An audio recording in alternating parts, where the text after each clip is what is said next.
আজই ডাউনলোড করুন আর এনজয় করুন আপনার পছন্দের শো।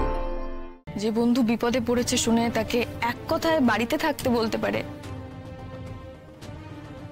তার কথা একবারও মনে পড়ে না। সিরিয়াসলি জানতে চাইছি, টেনশনটা কি ওই সিমরানকে নিয়ে? অনির্বাণদার সঙ্গে কোনো ঝামেলা হয়েছে তোর? কি বলেছিস তুই? ধুস, তুই সেই একটা মেয়েকে নিয়ে পড়ে আছিস। মেয়েটা বড্ড ভালো রে। তাহলে গন্ডগোলেরটাকে তুই? আসলে কি জানিস তো স্রোত,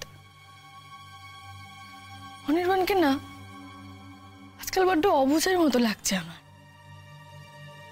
কিরকম অধৈর্য লাগছে সারাক্ষণ, সবকিছুতে আমাকেই ভুল প্রমাণিত করার চেষ্টা করছে। অথচ দেখ, বিয়ের কতদিন আগে থেকে আমাদের আলাপ, তারপর বিয়ে হলো, বিল্লি এলো, তারপরে আগে মাঝখানে আমাদের এত কথা, এত আদান প্রদান। কই একবারের জন্য কিন্তু ওকে সিমরানের কথা আমাকে বলতে শুনিনি। অথচ মুম্বাইয়ের এত কথা বলেছে, সিমরানের প্রসঙ্গটা তো কখনো তোলেনি। ব্যাপারটা কিরকম অদ্ভুত না? তার মানে সমস্যাটা ওই সিমরানকে নিয়ে। এই জন্যই সেদিন আমি তোকে বলেছিলাম, কোয়েলের মতো নেকেও অত উদার হয়ে ঠাঁই দিস না। আমি তো ঠাঁই দিইনি, হ্যাঁ, আপত্তিও করিনি। এত কাছের বন্ধু, দুটো পরিবার, ফ্যামিলি ফ্রেন্ড, এত ঘনিষ্ঠ সম্পর্ক, অথচ সেই ব্যাপারে অনির্বাণ একেবারে চুপ করে রইল।